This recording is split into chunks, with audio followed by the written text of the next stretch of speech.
Live. Everywhere. On netrootsradio.com.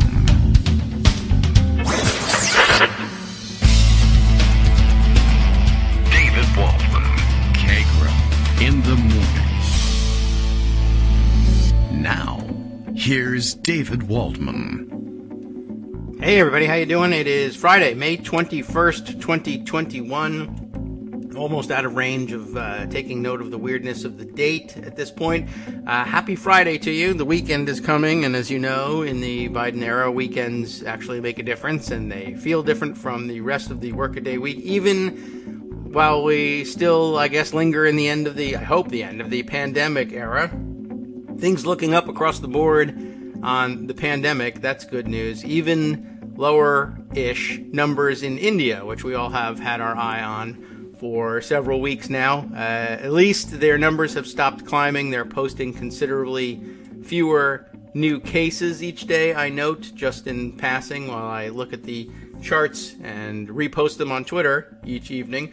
I don't know how accurate the reporting is, but we always go with what we've got on worldometers, and fingers crossed it's actually true. Numbers falling across the board still here in the United States, and that's good news. But we'll leave the bulk of the coronavirus reporting to our resident physician, Greg Dworkin, who will be with us again on Monday, at which point I think the whole thing will be over. So that'll be nice. We'll catch up on that. And many other stories. Another tradition sort of returning here as nature heals itself, as the former guy fades into memory, although, believe me, he still looms large for the other party, if that's even what it is anymore. But we are finally sort of approaching the era where, one, where the weekends mean something, and two, where there are stories other than immediate political emergency stories to cover.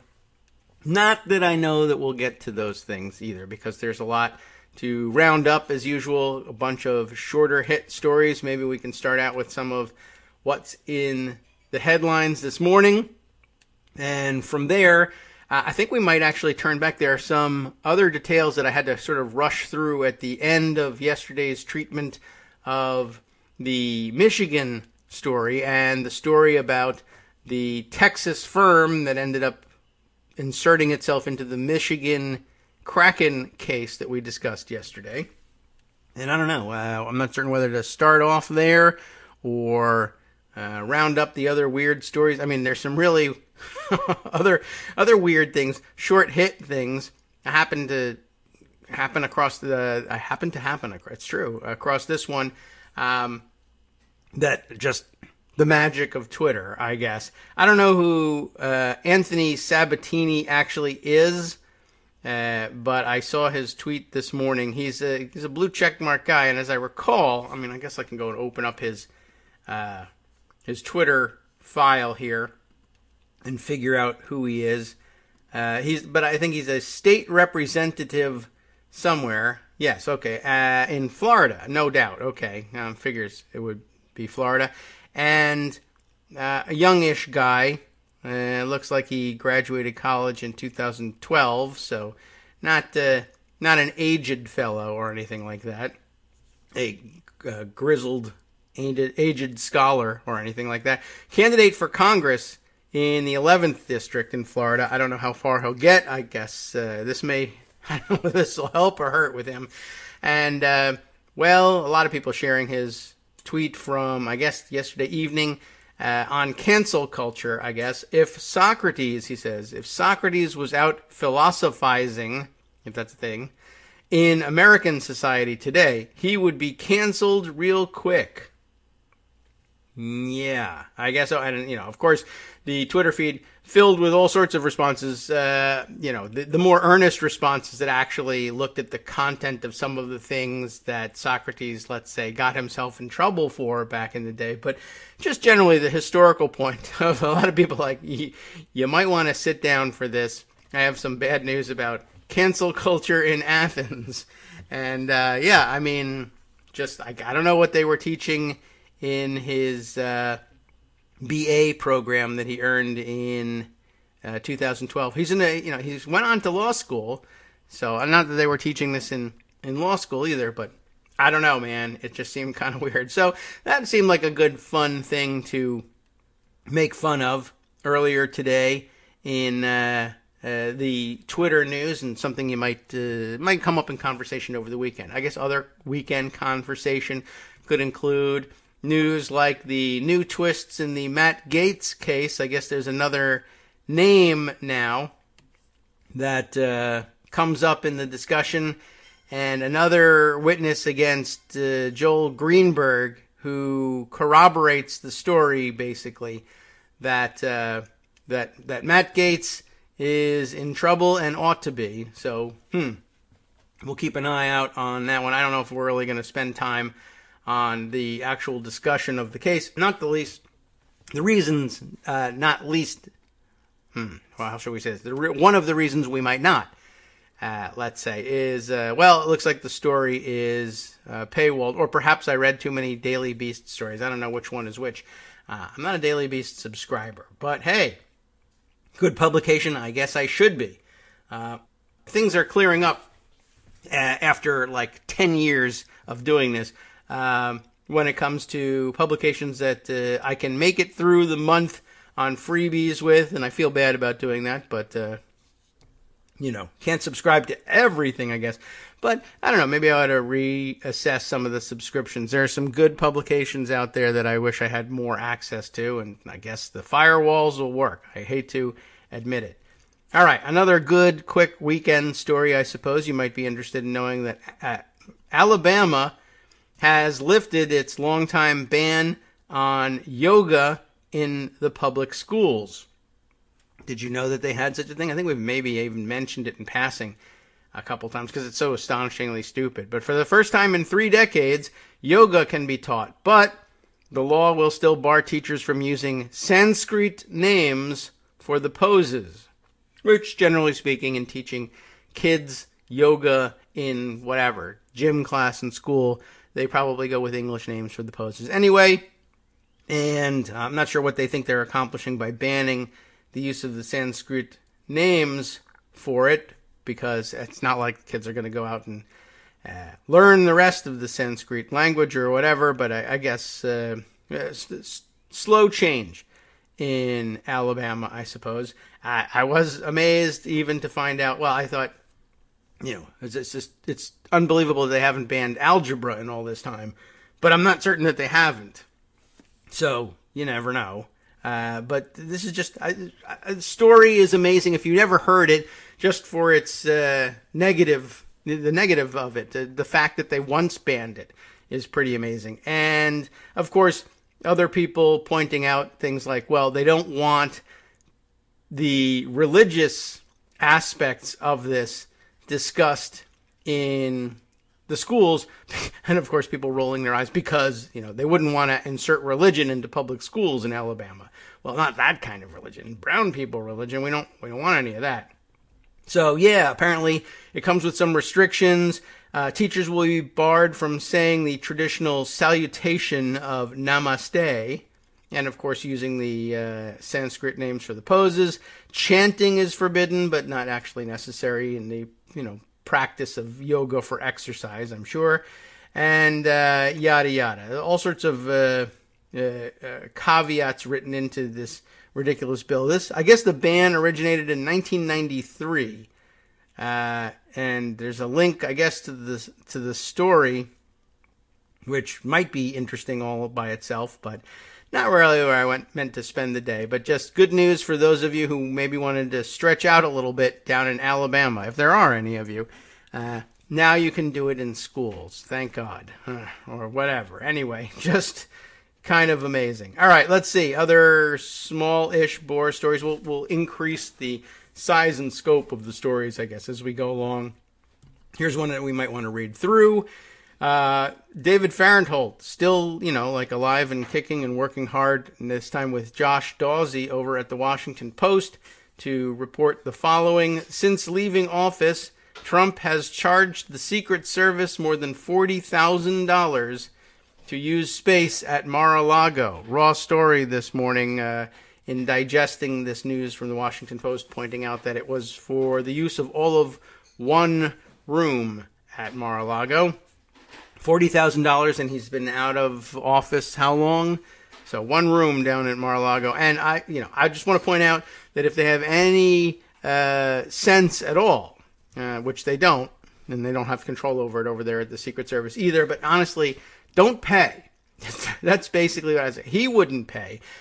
We should at least, actually, it wouldn't be a bad idea to introduce a bill or at least a resolution in Congress calling on the federal government not to expend any funds for paying rent at Trump properties until the Trump campaign reimburses all the cities that have been left holding the bag for additional security costs for the various rallies and other Trump campaign events.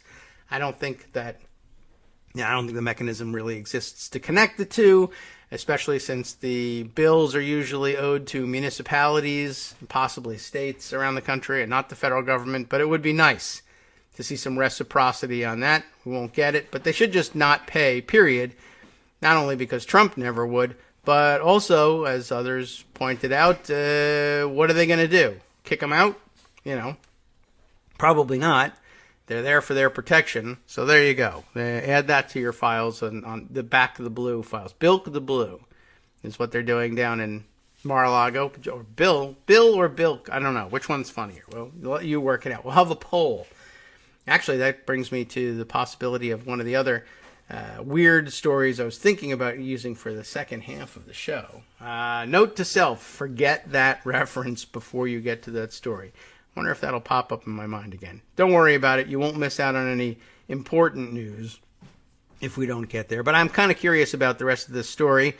Might as well read their organized thoughts about it. David Farenthold's thoughts usually quite good on these things. Former President Donald Trump charged the Secret Service more than $40,000 this spring for rooms that Trump's own protective detail used while guarding him at his Mar-a-Lago club, according to federal spending records.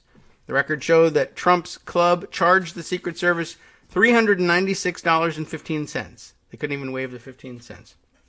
Every night, starting on January 20th, the day he left the White House and moved full-time into his Palm Beach, Florida club, which he's not supposed to live in full-time, according to his deal with Palm Beach. But okay. Those charges, ultimately paid by taxpayers, unless you believe in modern monetary theory, whatever, continued until at least April 30th, the spending records show, for a total of $40,011.15. Again, that's 15 cents. The charges were for a single room used as workspace by Secret Service agents, according to one person familiar with the payments. The Secret Service released spending records up to April 30th. Trump stayed at Mar-a-Lago more than a week beyond that before moving to his Bedminster, New Jersey club for the summer. It was unclear whether he continued to charge the Secret Service into May. I'm sure he's charging them at Bedminster. Whether he still continues to charge them down at Mar-a-Lago is probably an open question. Let's continue. Records documenting the charges were released by the Secret Service in response to a public records request from the Washington Post. They are the first evidence that Trump has continued a controversial and lucrative practice, charging rent to his own protectors in his post-presidency. While he was president, Trump's properties charged the U.S. government more than $2.5 million so that Secret Service agents could use rooms near him. The Trump Organization didn't respond to a request for comment. Let's see. Secret Service declined. The rate Trump billed the Secret Service at his Florida resort is the same as the $396.15 per room rate that he charged as president. That's good. He hasn't upped the rate. Agents this spring rented fewer rooms at a time than they had when Trump visited Mar-a-Lago as president. Back then, records show they rented 4 or 5 rooms at the club for every night Trump was there. But costs for the single room in recent months added up because Trump was at Mar-a-Lago every night, not just on weekends and vacations. The end result, the Secret Service paid Mar-a-Lago nearly as much, why I put twice in there, but nearly as much in the spring of 2021 as it had during comparable periods in 2018 or 19. Okay, I gotcha. 1 room instead of 5, but more time there. Trump's decision to charge the Secret Service rent appears unusual, both for a sitting president and now for a former one. Former presidents get Secret Service protection for life, and you can hope for more or less of it, but whatever. But last year, the Washington Post spoke to historians and representatives for recent presidents and could not find another example of a president charging the Secret Service rent on this scale. The closest parallel to Trump was the man who succeeded him. This we knew, I think. Joe Biden. While he was protected as vice president, Biden charged the Secret Service $2,200 per month to use a cottage on his property in Delaware. In total, Biden received $171,600 between 2011 and 2017. So, it was a considerable stretch and less money by far. Biden has not charged the Secret Service rent since becoming president in January, the White House spokesman said. I guess that practice could have continued. Historians said they were surprised Trump was still charging the Secret Service, but that's because they're historians. And we're looking backwards this whole time. Okay. Considering, anyway, that ex-presidents are entitled to an array of other taxpayer-funded benefits, including paid staff and a $219,000 per year pension, which I did see in the paper the other day he is getting, even though he led an insurrection against the United States government and lost. We're very generous to the people who lead insurrections against the United States government and lose. Trump, by his own account, is a billionaire, maybe only his own account. On his personal blog this week, he celebrated the $1.2 billion refinancing of a San Francisco office building in which Trump's company owns a 30% share. Hey, what a party. That deal could bring Trump's company a massive payout. It's tacky, Jeffrey Engel, the director of the Center for Presidential History at Southern Methodist University, said of Trump's new charges. Just because you can make a buck doesn't mean you should make a buck. Well, hello. Welcome to America. And especially when you have a situation where you're ex-president, you're not going to starve. Not that he couldn't stand it. Trump, like other past presidents, is entitled to taxpayer funding for office space. A General Services Administration representative said this month that the government has not paid Mar-a-Lago any rent for Trump's office space there. There's no agreement to pay rent at Mar-a-Lago for any space the former president is using at the club. The representative said, I bet he didn't know that he could do that. And now that it's in the paper, there goes that money. Most Secret Service agents who guard Trump at Mar-a-Lago stay elsewhere, but security experts say the agency still needs one or more spaces near the protectee for meetings, breaks, communications equipment, and supervisors. At Mar-a-Lago, that means renting from Trump. Let me just suggest something. A little experiment. How do you know you need one or more spaces near the protectee for meetings, breaks, communications equipment, and supervisors? Is it past experience? Well, he's a maverick. He does things his own way. He's rewritten the history of the office. What if you didn't use one or more spaces near the protectee for meetings, breaks, communications equipment, and supervisors? Or you used a room in a hotel nearby, and you weren't that close, and, everything was fine. Then what would be the issue? Let me just suggest that you experiment with that a little bit, just for fun. Since the fall of 2017, Mar-a-Lago has charged the agency the same room rate, $396.15 per night. Its invoices to the Secret Service, Mar-a-Lago wrote in them that this rate was billed at cost. You remember that whole thing, right? The Trump organization has not explained how it chose that rate down to the penny. The figure is far above the $205 spending limit that has applied to most government employees looking for rooms in Palm Beach County this spring. The Secret Service is allowed to spend more than its limit if protective mission requires it. Trump is expected to remain at Bedminster for most of the summer, following a seasonal pattern, the migration pattern. While Trump was president, the Bedminster Club also charged the Secret Service for a 4-room cottage used by the agents guarding Trump.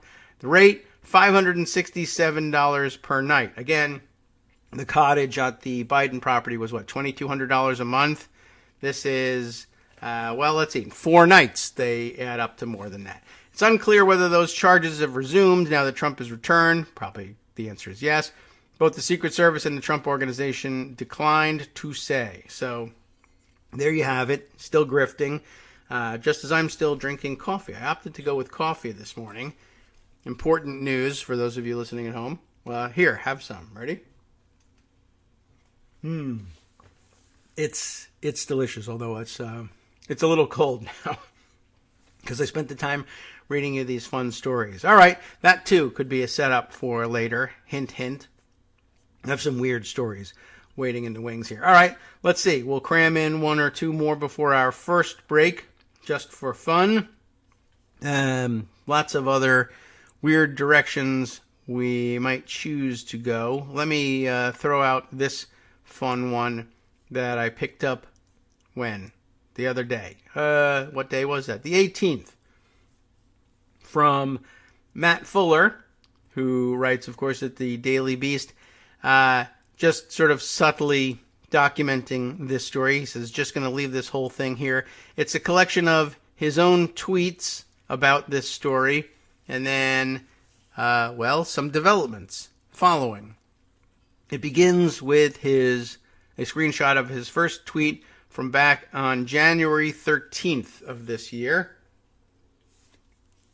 noting that Congresswoman Virginia Foxx, the Republican who, I don't know, is she still on the Rules Committee? She used to be very prominent on the Rules Committee. Anyway, Virginia Foxx set off the metal detectors at the House floor, the security stations outside of the doors, and, as he reports, sets off the metal detectors and keeps walking onto the floor.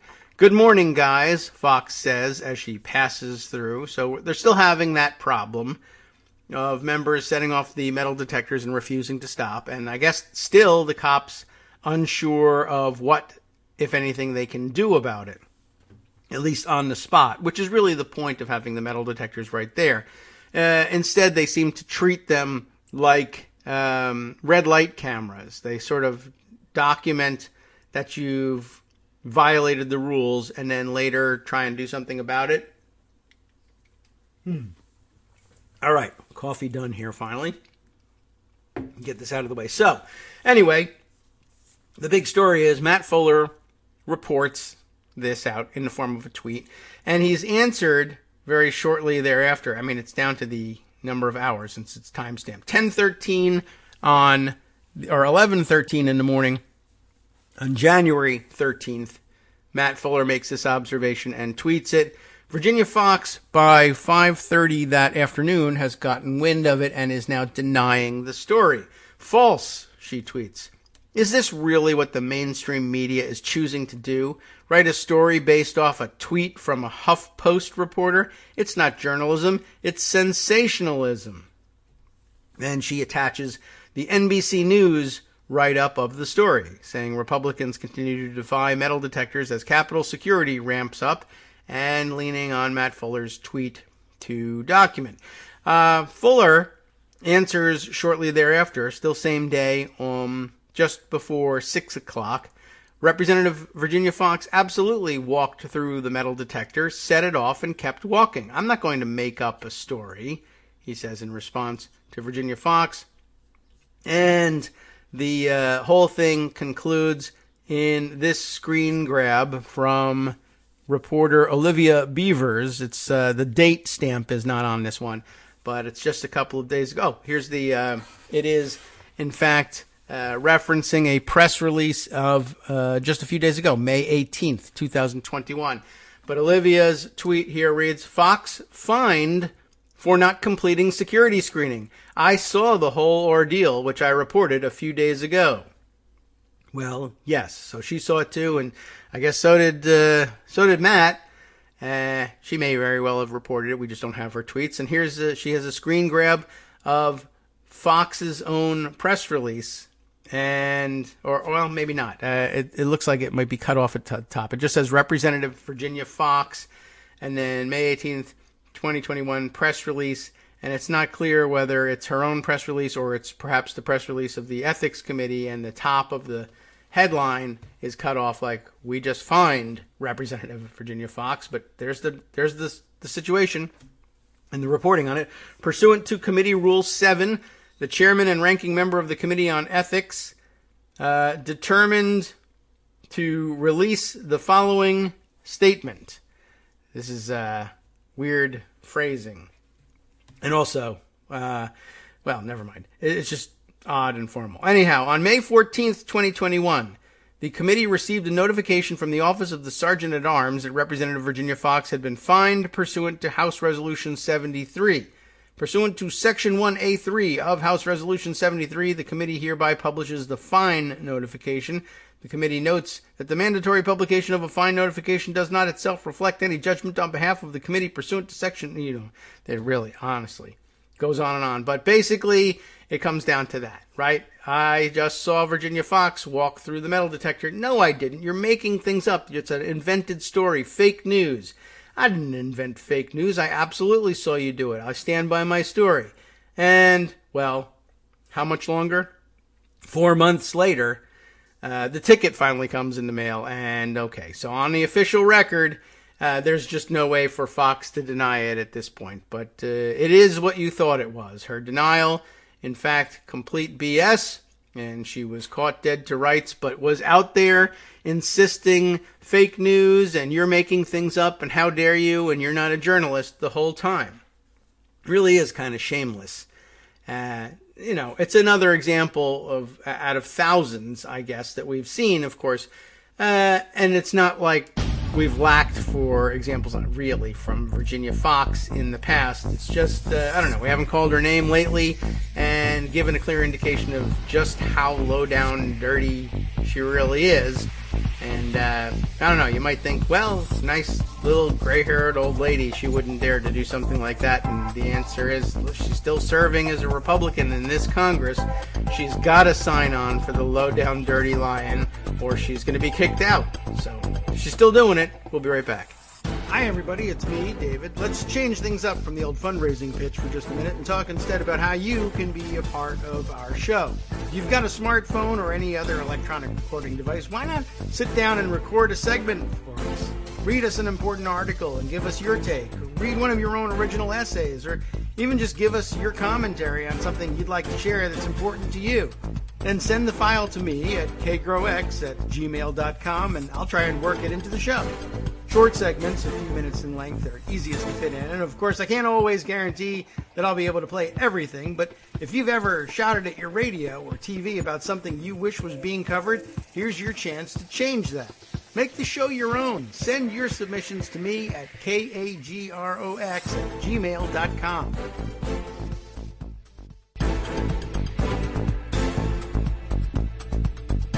All right, welcome back now to the Kagro in the Morning Show here on Netroots Radio. Let's see, shall we continue on with things here? Just, I guess, because we were speaking of Olivia Beavers just a moment ago. Oh, crap. Well, the tweet I was going to use to share this story came from her, and, well, I think I can probably share the story without her, but now I have to look for a different source. But her tweet, now gone, I wonder why, she probably retweeted it again later, was the source I was going to use for the story of the, since we've been covering the story of the Republicans' retreat from and refusal to endorse the bipartisan agreement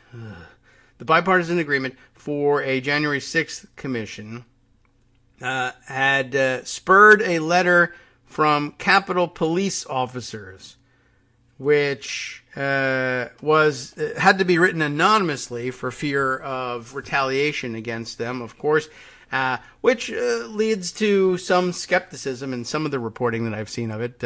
It's being covered as anonymous Capitol Police letter in The Hill. CBS News styles that in their headline, letter claiming to represent Capitol Police officers, blah, blah, blah, which is kind of interesting.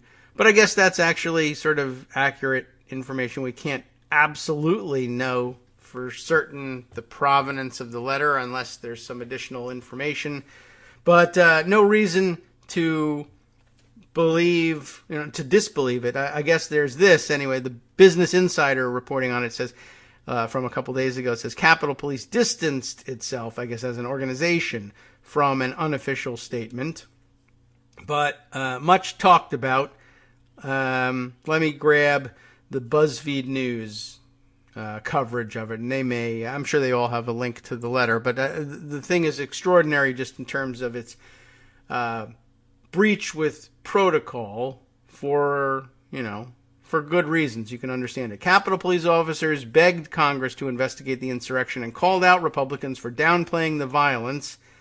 This piece by Stephanie Baer in BuzzFeed. It is inconceivable that some of the members we protect would downplay the events of January 6th, members of the force said in a statement. Well, better start conceiving of it because it happened right in front of your faces. Officers of the U.S. Capitol Police criticized Republican leaders' opposition to the creation of a commission to investigate the January 6th Capitol Hill riots in a powerful letter released Wednesday afternoon as the House debated the measure.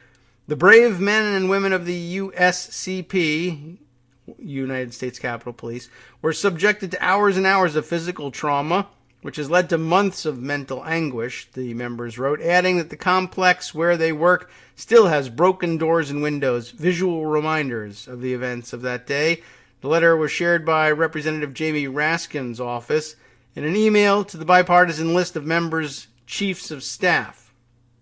The email, obtained by BuzzFeed News, says the Maryland Democrat has been in discussions with several rank-and-file officers and listened to them describe their physical and emotional traumas stemming from the deadly riots.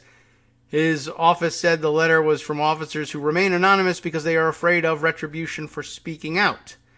Well, stands to reason. Anyway, I just wanted to at least note on the record that there was such a letter. You doubtless have heard that already, but we have not made mention of it. And I wanted to kind of put that on the record. And my hope was to share the actual text of the letter with you, given or from that tweet, and maybe we can find something after the show is over and we wrap up and do the summary today. And hey, this one doesn't fall to Scott because he's on his way out the door and got his own personal business to take care of today. Hope all's going well. Damn it, now I have to do this thing, but I don't think it's going to be a terribly difficult task to find another copy of the letter. I hope it just can't be done in the middle of speaking to you all and reading you the other stories we have. Can't get in the way of progress. All right, let's see. One of the things I really would like to do here, and did I not move it back into the active stories? We had this problem yesterday of trying to find the Washington Post, that crazy interactive write-up of the American Strategic Operations Group and their being behind all of, or so much of, what ended up in the Kraken lawsuits and other, in the minds of the other lunatics and weirdos who were driving Trump's post-election strategy. Now I'm going to have to go back into the archive side. I thought I had like re-upped that and put that back into circulation. Now, didn't we did this whole thing yesterday, and I can't tell you how annoying that is. We might be better off just finding the article from yesterday's roundup and sharing it that way. Okay, hang on a second. I don't know why this article is so elusive. I wonder if one of the interactive features of this article is to disappear itself from Pocket somehow after you read it. All right, here we go. Washington Post, investigations, interactive. Remember this story? We started on it yesterday. The making of a myth, or just as a refresher for those of you who were here yesterday, or whatever, those of you who missed the first thing. I can't read it all over for you, but download yesterday's podcast, the story of Russell J. Ramsland Jr., the guy who was at the head of a collection of weirdo serial entrepreneurs who found themselves in a position to, I say this is they found themselves in a position to make this claim. They really were in no position to make this claim. So it's I'm misstating the case, but made the claim nonetheless that they were expert enough in cybersecurity to make forensic audits. That's the code word that, as Greg put it, that they're using among the Kraken adherents on the right to signal, this is the nod they give to each other. This is the scam we're pulling. We're going to be conducting forensic audits of voting in counties where we either think that there's some case to be made for anomalies in the way the vote count looked, or maybe just where we have friendly judges. The point of much of what we did yesterday on this story was to illustrate how close we may have come to a certain kind of very narrow disaster in Michigan. In the Michigan case, where the story as of this week was, hooray, the last remaining Kraken-type lawsuit has been dismissed. The judge has just said, this is total crap, get the hell out of here. And everybody celebrated. But what we didn't know was that the judge, who had previously been a Republican elected official, a high-ranking Republican elected official in Michigan, initially gave much more than the benefit of the doubt to the Kraken plaintiffs, and actually ordered that this American Security Operations Group be given access to Antrim County, Michigan's voting machines, and to be able to conduct this forensic audit. And thankfully, he eventually saw how ridiculous their claims were and said, forget it, I'm calling this whole thing off. But for a while there, Trump was hailing him as a hero and actually, put out a statement that the judge deserves a medal for allowing this investigation, so-called investigation, to go forward. And thankfully, he saw the light at some point, and I don't know exactly what went into convincing him, besides the ridiculousness of the case. I mean, was he just embarrassed to continue on with it? Did he figure, I'll give them a chance to build a case, and they just can't, and so, I'm just not going to let it go forward. And I never was going to let it go forward if they couldn't prove their case, but I wanted to give them a chance to. I don't know exactly how he was approaching it. But all it takes is one lunatic judge somewhere, not only to give them the chance to do it, but then to remain blind to the fact that they're making no case and give the judicial imprimatur to the claim. And even if it gets overturned on appeal or whatever, it would just open the floodgates. They'd be back. The Kraken plaintiffs would be back in court everywhere saying, see, this judge said that there's merit to this, and you can't say there's merit to this stuff. And you can't open the door and say, well, go ahead and prove it, when it's clear that they don't know what they're doing. They don't know what they're looking for. And when you ask them to prove things, they just talk in circles. And I guess it's important because, now we should be wondering up in Antrim County, like, what happened to all the voting machines? Exactly what did ASOG take possession of, and what did they do?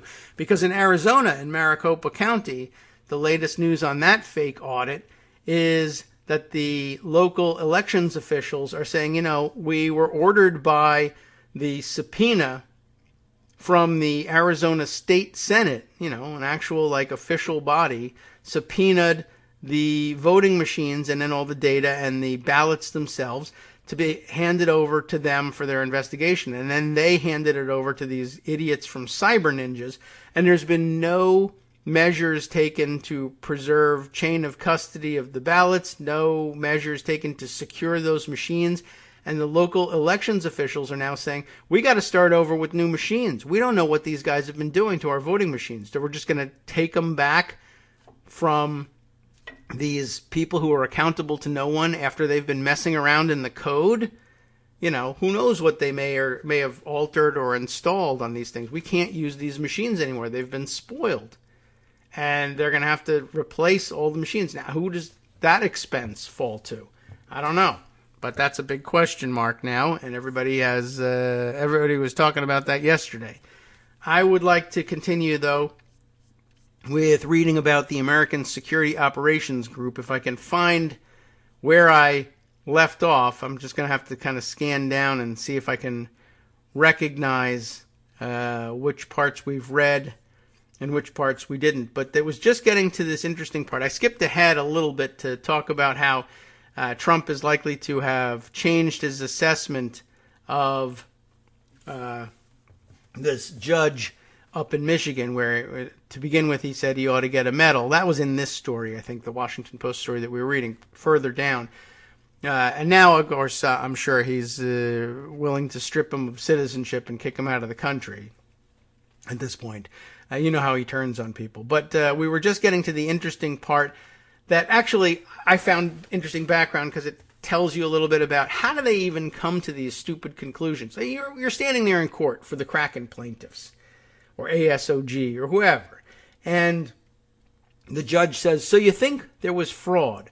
Why do you think that? Like, you know you're in court now, and you know you're going to have to bring us some proof. You can't just say there was fraud and tell me why you think it, but you're going to have to show me some evidence of it. Like, what do you have?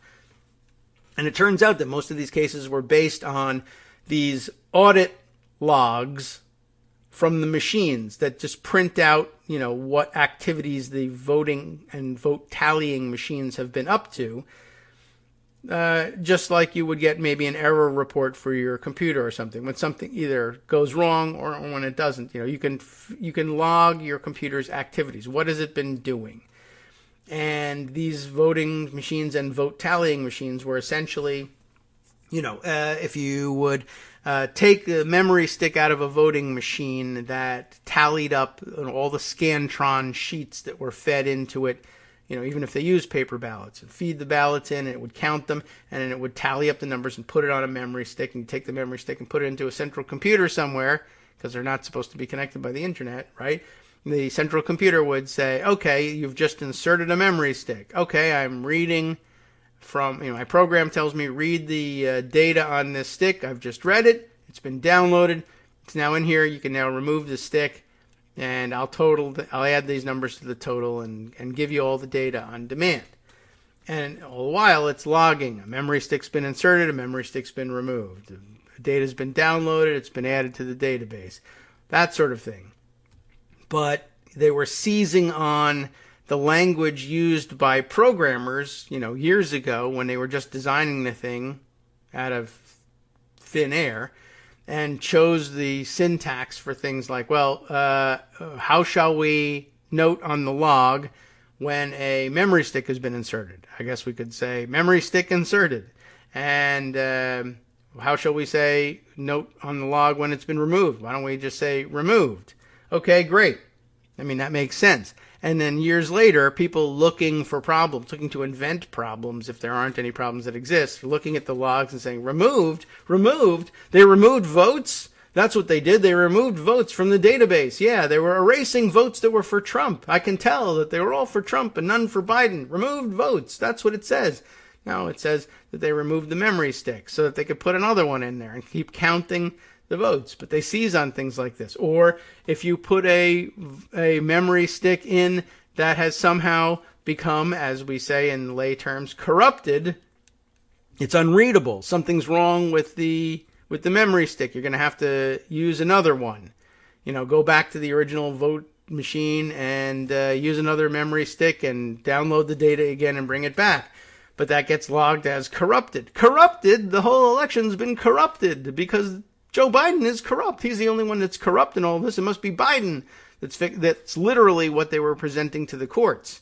And it's shocking, but we rarely see it because, people are trying to digest for us what happened in, 3-4 days worth of trial testimony and pack it into an 800-word article. And you miss out on just how ludicrous this stuff can really get. So I think we had read a bunch of this stuff. Oh yeah, here's the old ASOG pitch line of when they say I know a guy, right? You're talking about ASOG. The personnel there have taken part in missions that many of us only see in the movies. Just a reminder of where these guys thought they were coming from. Then the next section up was it had to get to Trump. I think we were well into that. I don't know if we made it through all of that or not. But let's see. Then the introduction of conservative talk show host Kevin Freeman enters into the picture, right? And and then the white hat hacker who turned out to be this guy, what was his name? Josh something or other. But he makes several appearances in the narrative that they're trying to sell to Republicans all across the country. But let's see. Right, then they're approaching everybody, trying to drum up Republican interest in their crazy claims just by meeting with as many people as possible and saying, if you don't go with our theory, Trump could lose, and then you'll be sad, or whatever your economic interests would be damaged. Okay, let's see. Then there was the fact that so many of the top brass at ASOG were members of the Council for National Policy. Remember them? The conservative group that has, a very weird network of membership, let's say, all across the country. CNP, of course, denying through their executive director that they directly funded ASOG, but saying so in a roundabout way, so that you might take that their answer was in fact a yes.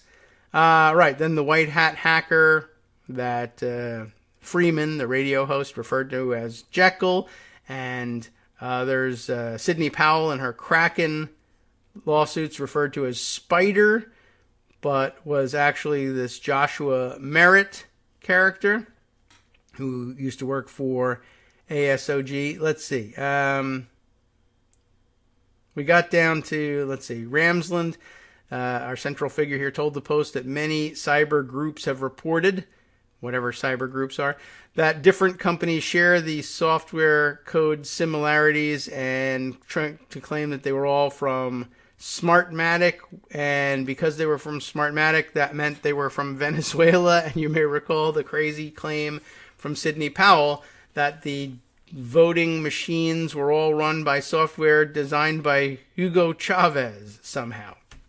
All right, then I think we started skipping over the details to get down to the conclusion. So from this point, there was discussion by Ramsland in his media appearances where he resurfaced an old baseless claim about, I don't know how you pronounce this, Scytl, S-C-Y-T-L, Scytl, I have no idea how they might pronounce that. That, a company based in Spain, also, again, working in the election technology sector, that he described as a, quote, this is very specific, somewhat disturbing company, whatever that means, in one appearance on Freeman's show, claiming they're housing all of our votes and they're doing it in an insecure fashion, he said in a September appearance.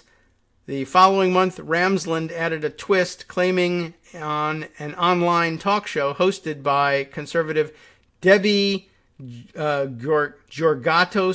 Debbie Georgatos, is that right? I guess Greek last name, like George with A-T-O-S at the end. That claiming that American votes were, quote, being held on a server in Frankfurt, Germany. You remember those claims, and I mentioned that briefly in trying to skip down yesterday at the end. Scytl, or however they pronounce themselves, has said that it has no servers in Frankfurt and that its systems are not used to count or house votes in U.S. elections. Ramsland told the Post in an email that, quote, any 8th grader with a reasonable background in white hat cyber investigation tools, however many of them there are, could trace votes to a Scytl server in Frankfurt. They may have used an 8th grader to do that. I don't know. I don't know how many 8th graders we're supposed to expect have reasonable backgrounds in white hat cyber investigation code or tools, but he thinks they all do. But then again, he also thinks that they're hiding votes somehow in Frankfurt, Germany. One of Scytl's products is a platform used by some countries to publicly display unofficial vote tallies online on election night, according to the company. After polls close, as results begin trickling in, they are published online by media outlets and state and local governments. Those unofficial election night reports depend on tallies that are transmitted by local officials to a publishing system. In some countries, that publishing system is made by Scytl, just not ours. Ramsland claimed to the Post that Dallas County's use of such a Scytl platform showed votes were sent overseas.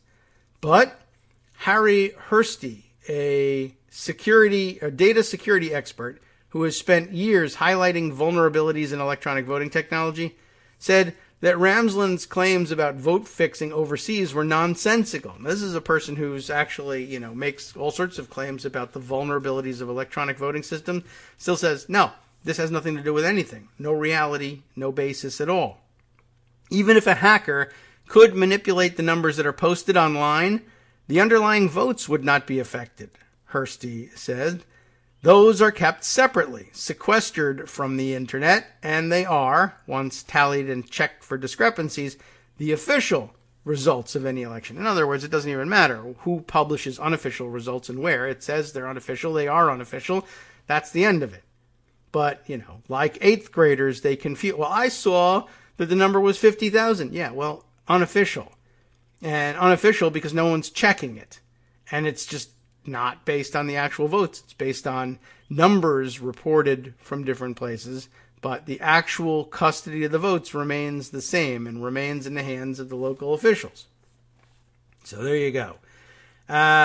So ASOG paid Hursty's company at some point, Nordic Innovation Labs, $2,500 in November for an 18-page memo explaining the history of Dominion, its business acquisitions, and the many systems and machines Dominion now supports, according to Nordic's managing partner, Dan Weber. So, again, another reminder that Harry Hursty comes from a place where they are skeptical of the security of electronic voting to begin with. It's just that they're also, I guess, kind of fact-based enough to be willing to say, yeah, there's no evidence for what Ramsland is saying. There's evidence of other things that you should be concerned about, but nothing so wild as what Ramsland is talking about. Didn't matter. Everyone in the Republican Party was paying Ramsland for his crap anyway. Hursty said he believes ASOG ignored information he provided in an effort to shape a sensational narrative about election fraud. Such baseless claims are now distracting time and attention from actual election security problems, he said. This is counterproductive, he said. There's so much that needs to be fixed. Over this same time period, in 2019 and 2020, Ramsland was attempting to win the attention of Washington insiders, an effort Gomert was also engaged in. Gomert made some news yesterday, by the way, and we thank Trevor for picking up on this news. Gomert on the floor, I guess, during debate, I think on actually a capital security supplemental spending bill that he was participating in a debate in, saying, what did he do? I don't know. He was looking at something, and I don't know whether he took an intelligence test of some kind or whatever. He says, when I took it, whatever that test is, I did very well. I'm sure that shocks people who think I'm the dumbest guy in Congress. And we think he's the dumbest guy in Congress. We have to be careful now, because now we have to be sure to point out he's the dumbest guy in Congress. There are definitely people who rival his dumbness. They're just not guys.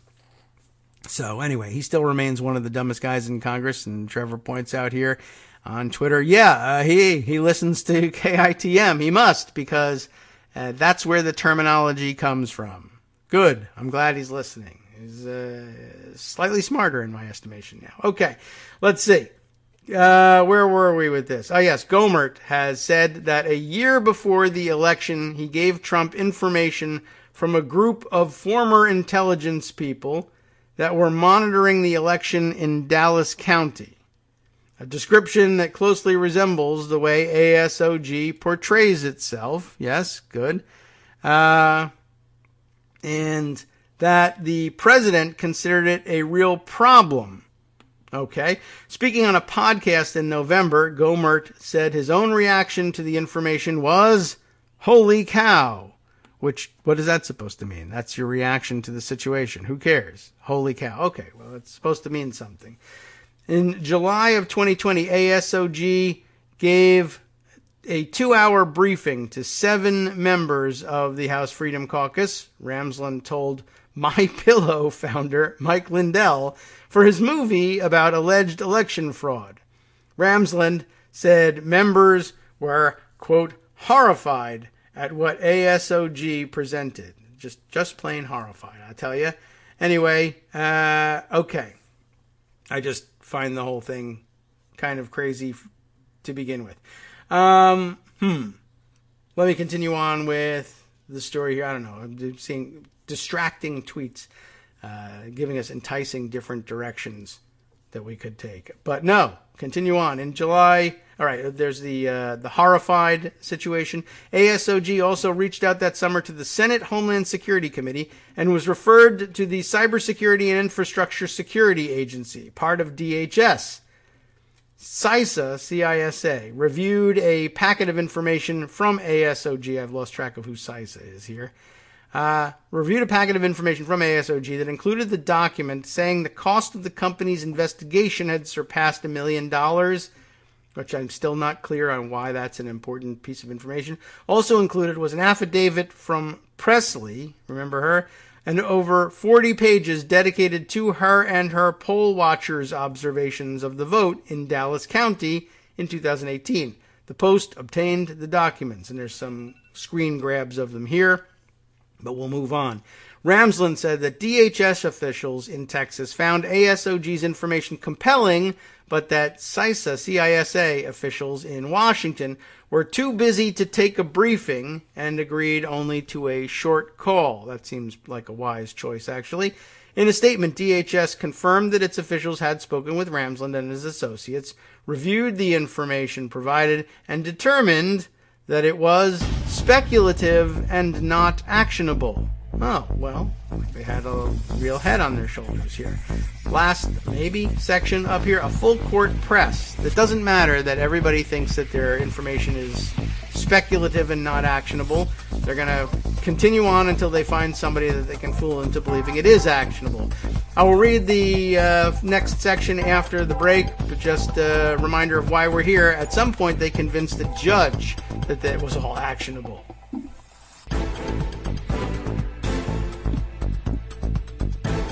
All right, welcome back now to the Kagro in the Morning Show right here on Netroots Radio. And I have to correct something. I think I may have said, which name did I give before? I think I may have said Trevor rather than Travis.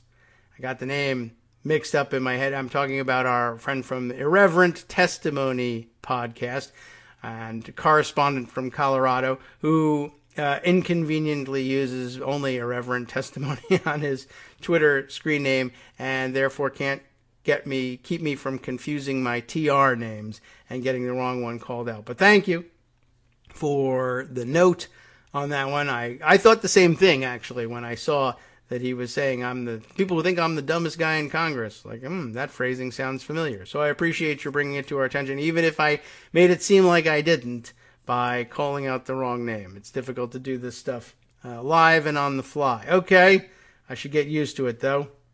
And by the way, no improvement in performance that I can tell at this point from having coffee in the morning instead of tea. So perhaps we go back. All right, let's see.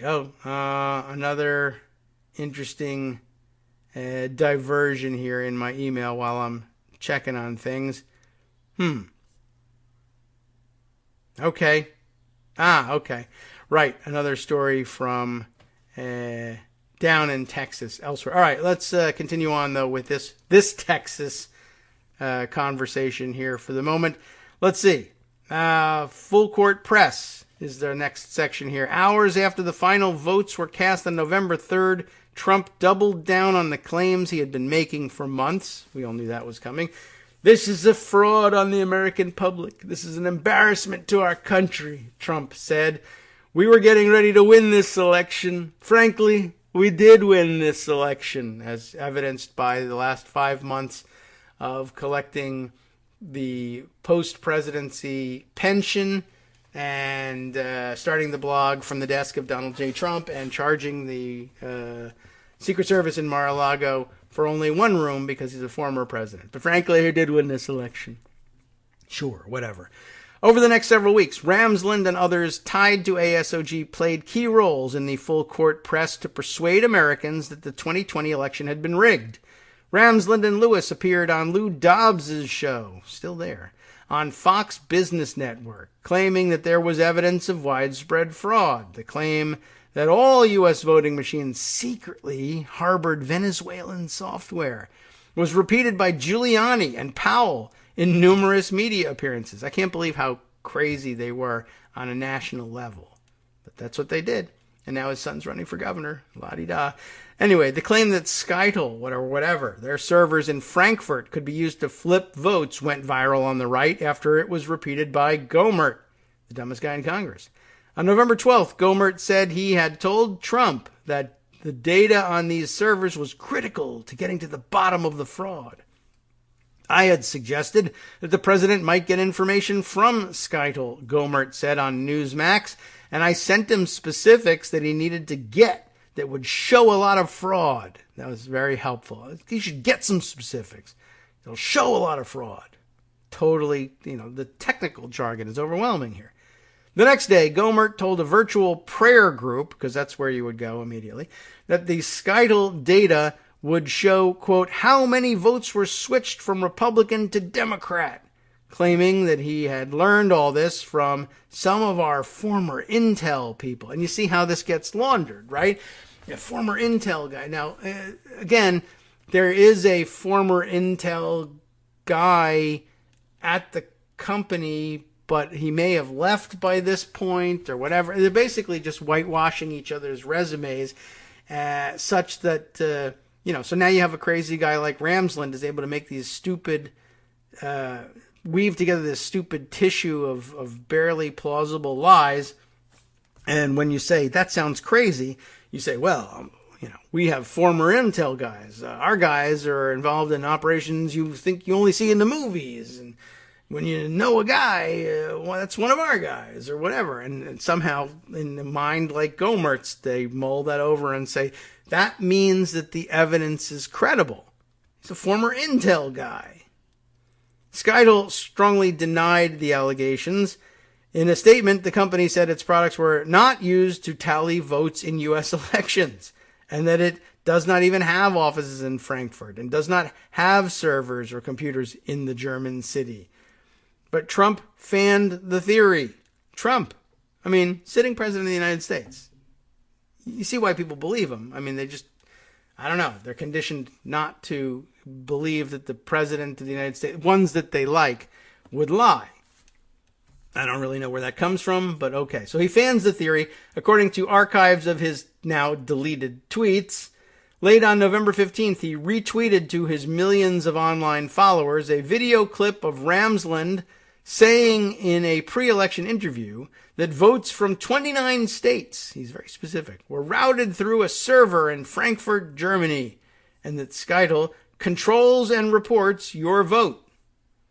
Ramsland also contributed material to Powell's lawsuits and to one brought by L. Lynn Wood Jr., another pro-Trump lawyer, you know about him, seeking to overturn Biden's victory. On November 18th, a 9-page affidavit from Ramsland filed to a federal court in Wood's Georgia case made an explosive allegation. Multiple precincts in Michigan. Multiple precincts in Michigan had recorded more votes for president than what he said was the estimated number of voters. But then, one, is it true? And two, what did you say was the estimated number of voters? And three, how do you know what the estimated number of voters is? You're from Texas. What do you know about Michigan at all? You could look those numbers up, but did you? And it turns out probably not. That's one of the big problems with this.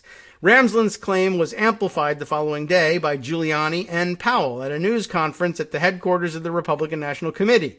Like Ramsland, Powell said that excess votes in some jurisdictions were as high as 350%. The claim in Ramsland's affidavit soon collapsed under scrutiny. Womp womp. Got a horn sound somewhere, but the precincts he cited were actually, you remember this? In Minnesota. Weird mistake. A mistake that Ramsland blamed on, quote, my guys in his exchange with the Post.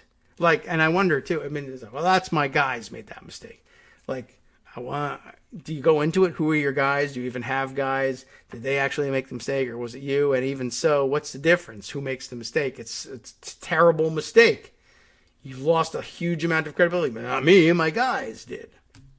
My guys. Ramsland said the Minnesota numbers also showed excess votes, a claim contradicted by official results. That was the other thing he dug his feet in. Well, okay, my guys made the mistake, but you want to blame it on me? Fine, I don't care.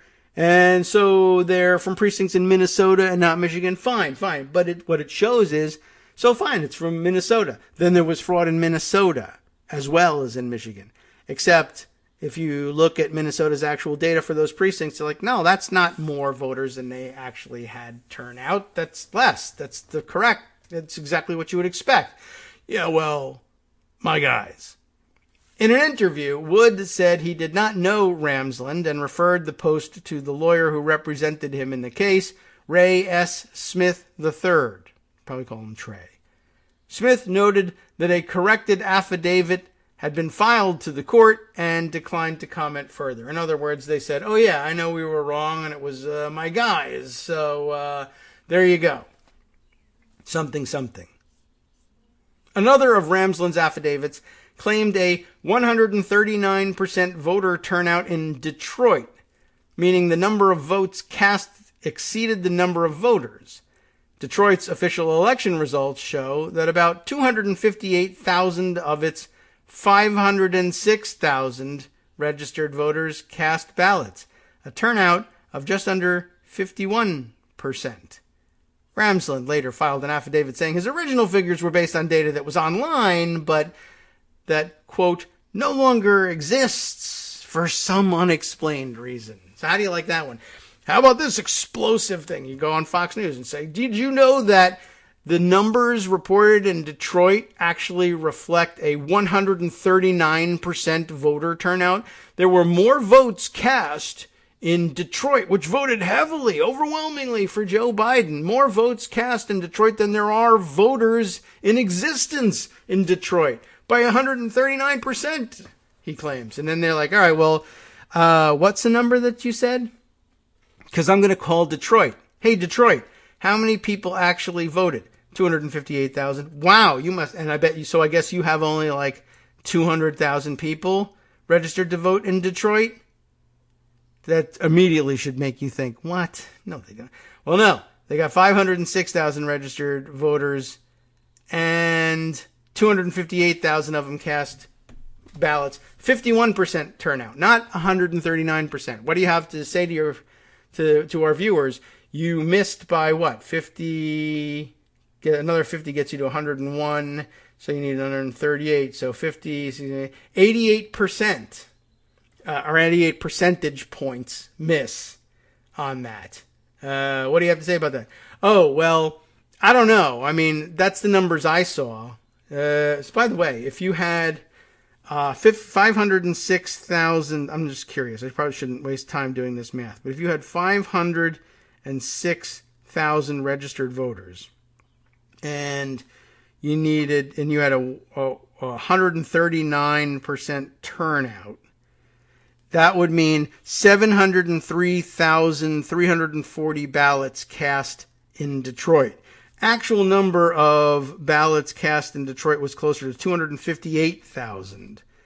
So they made up 445,340 ballots. That just didn't happen. Where did you get your information? I got it online on the internet. Okay. Yeah, well, that's one of your first problems. You did your own research on the internet, I assume? Yeah. Okay. Well, show me the website where you got that. You know, surely you have a link, right? Give me the link. Oh, I lost the link. I can't find it. What do you mean you can't find it? Well, for some reason, for some unexplained reason, that website no longer exists. The one that totally had the official numbers that said that there were 700,000 votes cast in Detroit and they only have 500,000 voters. I don't know what happened to it. Well, you know, I mean, do you have the URL? If you still have the URL, the Wayback Machine would show us what was at that URL. I lost that too, for some unexplained reason. Okay, now you can begin to see, like, even when a judge does something dumb like, yeah, all right, I mean, will this shut you up if I let you examine the voting machines?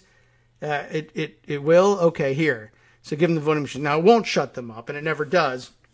But you can see, I guess, how close you can come to disaster if you have, instead of having, as I guess thankfully we did, a judge who says, all right, well, I'll let them examine the things. And if they can come up with something, they can come up with something. If they keep coming up with garbage like this, I'll dismiss the case. Good. I'm glad you would dismiss, but just dismiss it now. But fine. He wants to be fair. He's going to give them the thing. But suppose suppose the judge is a lunatic. These guys are lunatics. Rudy Giuliani's a lunatic. Sidney Powell's a lunatic. Lynn Wood's a lunatic. They were all supposedly respected lawyers before they completely lost their minds. But here they are. There couldn't be a judge who says, oh, yeah, for some reason it's gone. But I don't know what the reason is. But, what can I tell you? It used to say 700,000. Now it doesn't. And there's no proof that it ever did. But he says there was proof. And I okay it. Now, probably overturned on appeal, but the higher up you go, the more political the judges are likely to be. So I don't know. That worried me a great deal. But really, I just wanted to illustrate just how crazy some of this connective tissue is supposed to be. 2 Ramsland affidavits filed in Arizona. He's everywhere, right? Of course, any court that will give them a crack crack the door open just a little. ASOG, cyber ninjas, these guys force their ways through. And then they end up with situations where the courts are like, all right, to show an abundance of caution, we'll allow them to do this, that, or the other thing. And then we'll say, you've been given what you wanted. Now shut up. You still produced nothing. You still have no proof of anything. Except now we're also having to replace all the voting machines in Maricopa County, Arizona, and maybe in Antrim County, Michigan as well. Who knows? There are real costs to letting them try and, convince you that just entertain my theory, and I'll give you something in 2 weeks, very soon. I'll come up with some proof. Anyway, 2 Ramsland affidavits filed in Arizona purported to expose more than 100,000 illegal votes in that state. Again, based on high turnout rates, and suggested forensic testing to determine whether batches of fake ballots had been cast for Biden. Is that what's going on with the ultraviolet lights now, or what? I don't know. Ramsland attached the resumes of 6, quote, key team members that he said had been involved in the preparation of his material. The only one identified by name was a former ASOG computer scientist who, mysteriously, had died a year earlier. Everybody else, can you imagine you're submitting to the court? I have experts. You have to let us examine the ballots for bamboo fibers, maybe, in Arizona. Okay, who's going to be on your team? I'll give you their resumes. All right, but what are their names? Only code names, Your Honor, because looking around over my shoulders, they could be listening. To what? To crap. Who knows? How about that, though? Filing. I won't give you their names. What does the court say to that? I'm curious. Ramsland and one of his associates also played starring roles in the election integrity, quote, hearings that Giuliani and the GOP state legislators held in Pennsylvania, Arizona, Michigan, and Georgia. I remember the Pennsylvania ones. That's the one where they held it in a hotel ballroom somewhere because they couldn't even get official office space at the Pennsylvania state legislature because they were too kooky. And Trump called in, over Sidney Powell's phone or something? This is how loony this all gets. The events were intended to persuade legislators to wrest control of the election certification process and demand further investigation. Again, I bring this up only because, again, we just get so close to everything. They're in the middle right now of denying that January 6th insurrection happened. There doesn't need to be investigation. The bipartisan compromise is really some sneaky trick that we're not involved in and we don't back it. And I don't know. The whole thing is crazy, but it's all premised on this same thing, that the insurrection wasn't an insurrection. The insurrection, of course, says we're only here because all these cowards in the state legislators refused to wrest control of the election certification process from the official hands and reverse things and declare Trump the winner based on things like Ramsland saying, I don't really know how many voters there are, but there's 139% too many of them. And I can prove it with information that for some reason no longer exists. And if you don't believe me, you can believe my 5 experts whose names I won't tell you. And if you don't like them, how about the 6th expert who's dead? Okay, sure, good case. We had an insurrection at the Capitol where people got killed over this. And there's a whole party still dedicated to saying, look away. It's not a problem. We're not like that. No, it's true that Biden didn't exactly win and actually is totally illegitimate, but I'm not saying that. I'm saying something different. Well, wait a minute. You just said that thing. No, it's a different thing. And reporters are like writing it down. McCarthy says nobody's questioning anything, but there's no other way to read any of this or the things that happened. I don't know. It all ties back together, but it's rather amazing when you dig really down deep into it. And you worry because so many Americans only kind of get the top line reporting. They said there's questions about the integrity of the election. That's all you hear. Well, did you hear what the questions were? I mean, and the fact that everybody who asked them is either a fake name or dead and whatever else. I mean, honestly, and the numbers are wrong. I don't know where I got my information, but it mysteriously disappeared. I wonder how many people who have become convinced of this stuff, who knows where their brains are at this point. Certainly a large percentage of them are going to read this and say, yeah, that is proof. But some number of people are going to say, wait a second. I mean, even I recognize that that's BS. All right. Continuing on here. Yes. The hearings, the fake hearings, the events were intended to persuade legislators to wrest control of the election certification process and demand further investigation. And they did it in Arizona. And somebody else tried to make it happen in Michigan. And then yesterday there was news that they're going to try again in Georgia. Phil Waldron, a retired Army colonel who specialized in psychological operations and is now chief executive of a cybersecurity firm, because why not, appeared as a witness at each of those hearings. He said he was working with ASOG to examine the 2020 election, which they're not examining right now. Was McCarthy say yesterday part of his explanation for voting against the January 6th commission was we don't want to relitigate 2020, even as they here are in every venue they can find trying to relitigate 2020. But okay, fine. Even though, and then on top of which, the legislation being considered was not litigation and wasn't in 2020. But okay, you go. Anyway, so here comes Phil Waldron, a retired Army colonel. He was in psychological operations, but now has a cybersecurity firm because you can't have a psychological operations firm, I guess. And for some reason, your Army, wow, psychological operations, wow, that's like intelligence kind of, sort of, almost, maybe. And now cybersecurity is kind of also almost maybe intelligence, so you must be an expert. So what does he have to say? Your vote is not as secure as your Venmo account, which isn't that secure, apparently. Waldron concluded in a hotel ballroom in Phoenix, where all the important stuff happens, on November 30th, provoking murmurs from the audience. Mostly people saying, what's Venmo? I don't understand what he's talking about. Pardon me? Say that one more time, Giuliani said. Waldron obliged. A video clip of the exchange was posted to Trump's official YouTube page. It's official. There it is. Waldron declined to comment for this report. Will you go on record about your BS? Oh, you know it's BS? I declined to comment. By December, Ramsland was opening doors for people seeking to challenge the election results. He should be banging on the doors. Please let me in. I'm a lunatic. He's opening doors for people somehow. He connected Patrick Byrne, the billionaire former chief executive of the online retailer Overstock, with Powell, and Powell connected Byrne with Giuliani, Byrne told the Post. Byrne was bankrolling a group of what he described as cyber experts. Why? Because Overstock, but not just Overstock, Overstock.com, you see, cyber.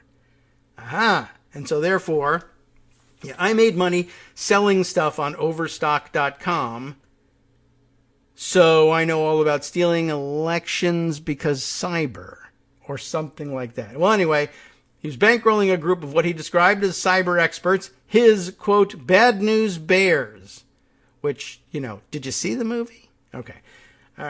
they weren't really qualified, is the point. But okay.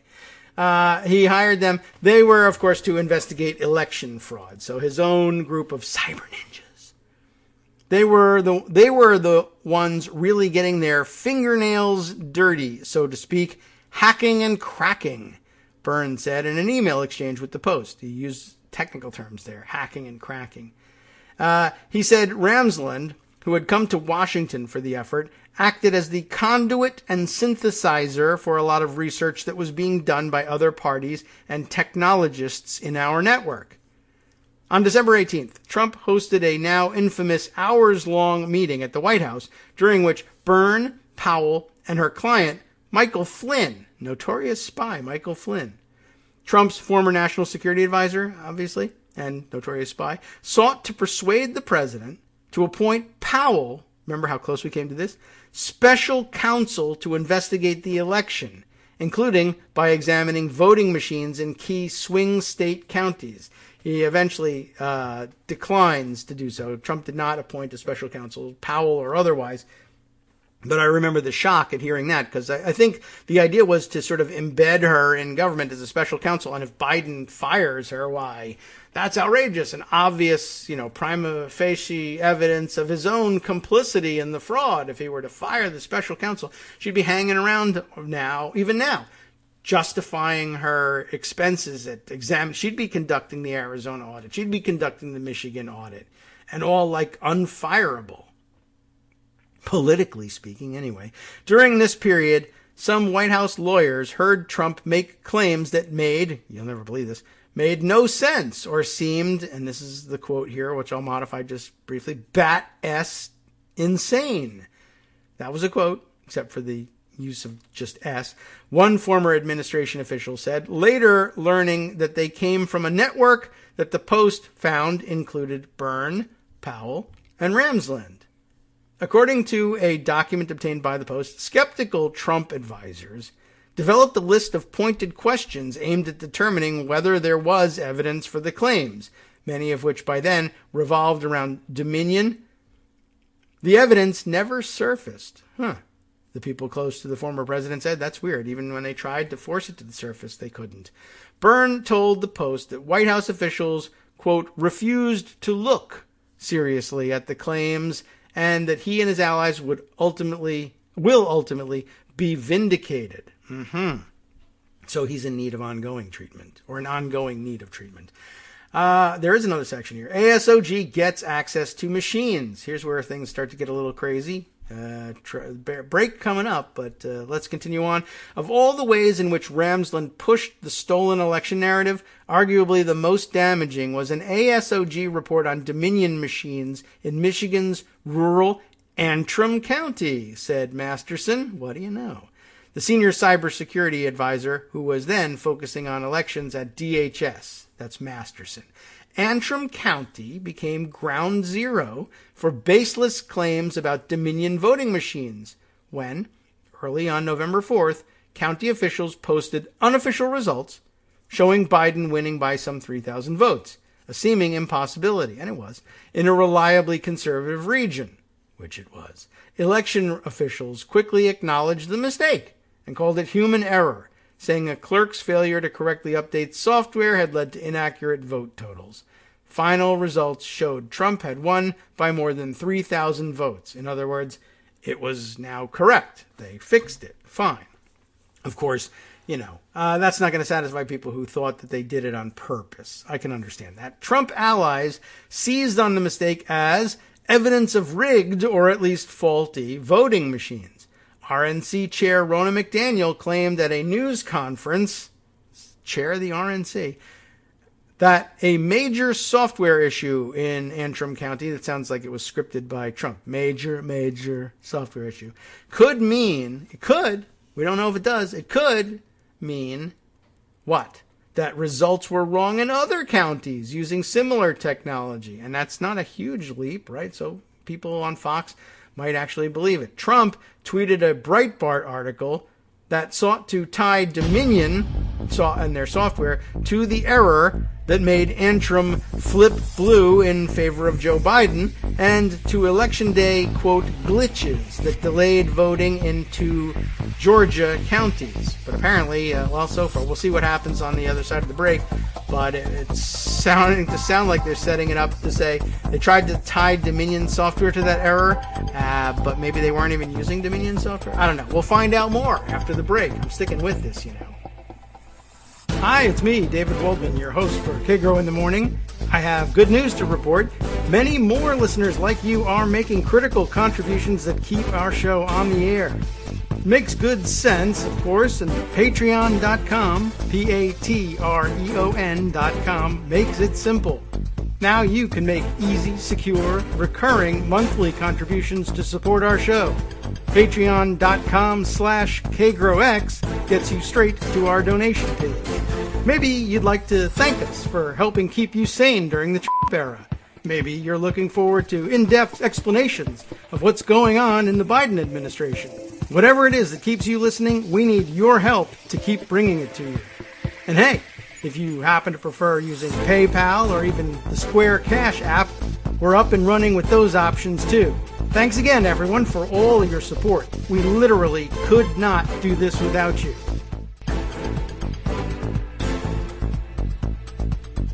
All right, welcome back now to the Kagro in the Morning Show here on Netroots Radio. Let's continue on. I can see we're going to run out of time once again, but let's plow forward here. The following day, should we recap here? Trump allies seizing on this mistake in Antrim County as evidence. Well, if there was a mistake in one county, there could be a mistake in every single county in America, or something like that, or certainly more. And RNC chair Ronna McDaniel saying at a news conference, major software issues, and trying to tie the Breitbart article that Trump tweeted around, trying to tie Dominion software to the error in Antrim and to the delays in vote counts in 2 counties in Georgia. The following day on Fox News, Powell said that computer glitches were, quote, where the fraud took place, where they were flipping votes in the computer system or adding votes that did not exist. Pardon me, just sort of interesting coming from Powell as a member of the team that was adding votes that didn't exist in Detroit and elsewhere, saying that, they had 139% turnout when they only had 51% turnout, little things like that. She called for an audit, quote, of all the computer systems that, ellipsis, played any role in this fraud whatsoever. And so now we are where we are.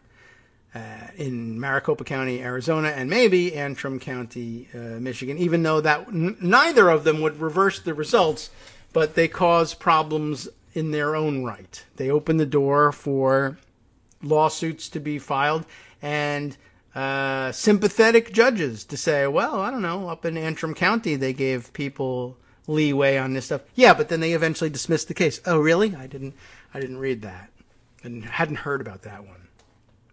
Powell's wish for an examination of voting machines was granted after a local real estate agent, William Bailey, filed a lawsuit in Antrim County on November 23rd. We learned about this in the Antrim County story from the other day, alleging that the election had been marred by, quote, material fraud or error. 4 days later, an ASOG team working for Bailey, how is Bailey paying them? I don't know.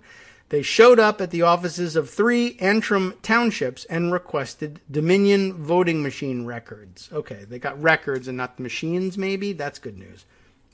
On December 4th, Judge Kevin A. Elsenheimer, a former Republican leader in the Michigan legislature, this article notes, remember that the story we started with from the Washington Post, I mean, it's not like it's their fault, bad reporters, although sometimes I wish that they did, research their own previous articles so that they could say things like cross-reference these things. They just said that he was a former Michigan state legislator. They didn't point out that he was leader of the Republican House Caucus Conference, whatever they call it there. Kevin Elsenheimer, December 4th, orders that ASOG teams be given further access to the county's voting equipment, not just the records, I guess, there you go, for forensic examination. whatever that might mean.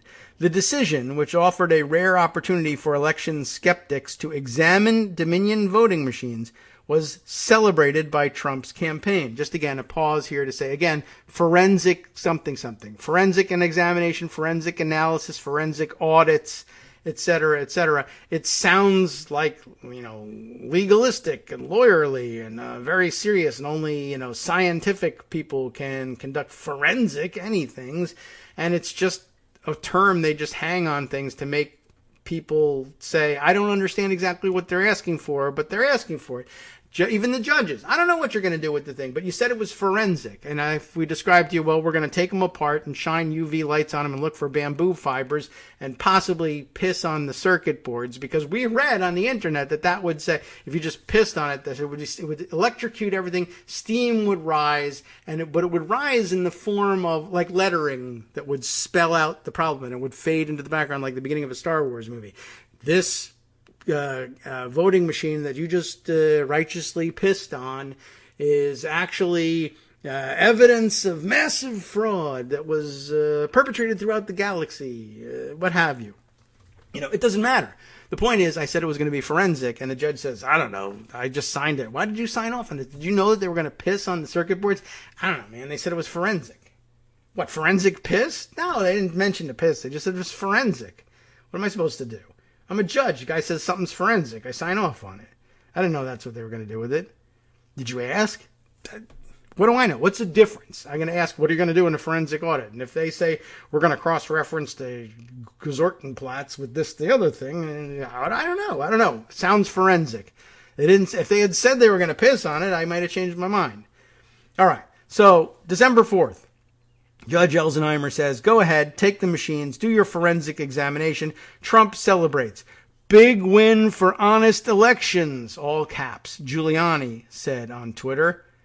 It is, in fact, big loss for honest elections. Not just the examination of this one, but a big loss for all future elections, because now all of them will have precedent to piss on circuit boards if they need to.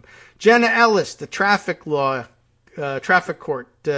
top legal advisor to the Trump campaign. Jenna Ellis, a senior legal advisor to Trump, referred to the ASOG examiners as, quote, our team on Fox News. They're taking ownership of them and now, of course, ditching them.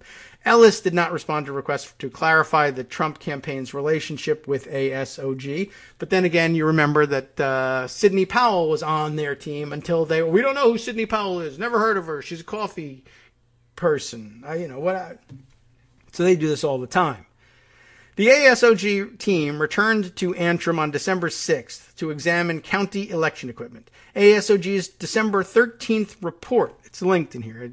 I'd be curious to spend some time off air with the report. Signed by Ramsland, but who cares? It's not like some high tribunal he's signing a report to, right? Made sweeping allegations about a conspiracy to fix the election.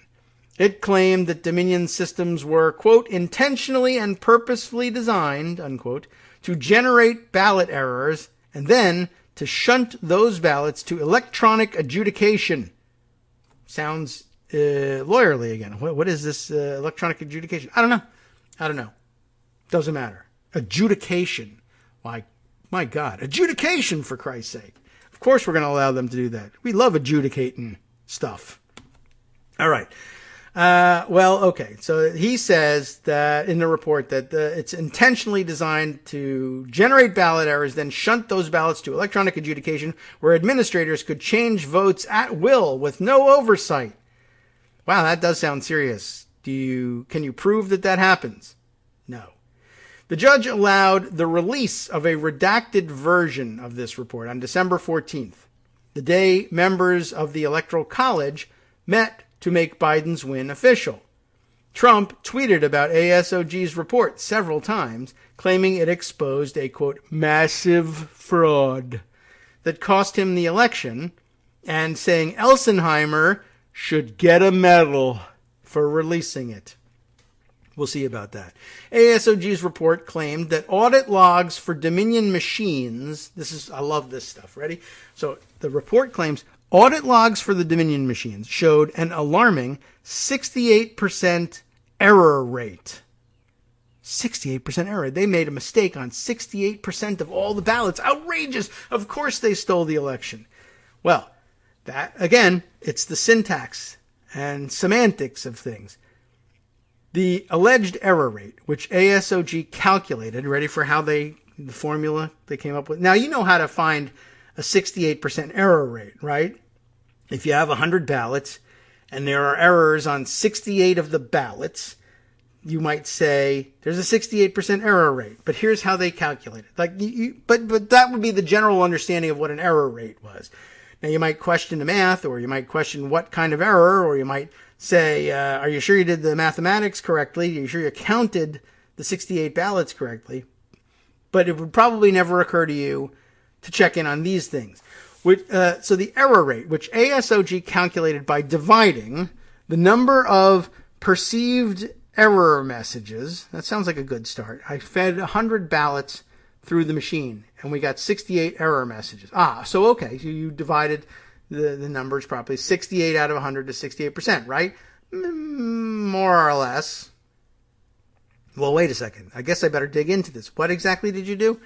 Well, we divided the number of perceived error messages by the total number of, ballots, right? No. Hold on, let me finish. The total number of perceived error messages divided by the total number of lines in the audit log. What? Lines in the auto. What? Yeah, we ran the audit. We fed the 100 ballots into the machine, let's say, and we audited how did the tallying go. We got 68 error messages. And so 68 error messages divided not by the 100 ballots that they put on, but by the number of lines in the audit log. Like that meant anything. It doesn't, obviously. And obviously, as they say here, the error rate, the alleged error rate, therefore, was meaningless, according to an analysis by everyone in the world, but in this case, an analysis by J. Alex Halderman. You never want to see Haldermans around. A University of Michigan professor of computer science and engineering. And you really didn't need a computer science professor to tell you that that was going to be a meaningless error rate. But, okay, we have one, so let's trust him. Halderman, who was part of the lawsuit, as part of the lawsuit, examined the Antrim results and the ASOG report at the request of the Michigan Secretary of State and Attorney General, in other words, the defense, essentially, wrote that audit logs record multiple lines for each ballot scanned, and that many of those lines are benign warnings or errors that have no bearing on the accuracy of the machine's count. For example, he said, ASOG appeared to count the warning that gets printed out in the log as, quote, ballot has been reversed, as an error showing votes had been tampered with. You see how this would happen. Again, the child's understanding of something. Audit log comes back and says, ballot has been reversed. Some people would perhaps jump to a different conclusion, but okay, you're a paranoid idiot. And you say, ballot has been reversed? You mean you reversed the results of the ballot? It was a vote for Trump and you reversed it, meaning that it was a vote for Biden. Now, of course, by the way, it wasn't a binary election situation here, and a vote for Trump that gets reversed, we don't know what that means. That means nothing got counted. If you were really literally reversing the vote, does it go to Biden? Does it go to one of the independent candidates, the Libertarian candidate, the Green Party candidate? Who knows who was, how many people were on the ballot for president in Michigan? But it doesn't matter because that's not actually what it means. He goes on to explain. That entry, ballot has been reversed, what does it mean? It means that a voter attempted to feed his ballot into the machine. It's a Scantron sheet, right? They got one of those things and fill in the bubble for who you're voting for, and then you go to the machine and you feed it in, and machine reads it and totals it. But the ballot exists, in case you want to check it. But what happens if you go there and you put it in upside down, backwards, right? It knows that. And it spits it back out and says, no, turn it right side up and point the arrow into the machine and then feed it in, right? But on the log, that gets noted as ballot has been reversed. It was put in reverse. The ballot, The entry means a voter attempted to feed his ballot into the machine and the machine balked and spit it out, just as a vending machine often balks at wrinkled dollar bills. That happens all the time, Halderman wrote. But instead, they were like, ballot's been reversed. Aha! They're reversing votes, and they're logging it. Why would they log it if they were trying to hide any of this stuff? Because they're stupid. They're the ones that are dumb and don't know what they're doing. Oh, I see. Of ASOG's claim that many ballots were sent to electronic adjudication, where they were manipulated, Halderman said his examination showed that Antrim County did not perform electronic adjudication of ballots at all. Halderman said that ASOG had correctly identified some security weaknesses in the county's election system, but there was no evidence that anyone had exploited those weaknesses. That seems like a non sequitur, though.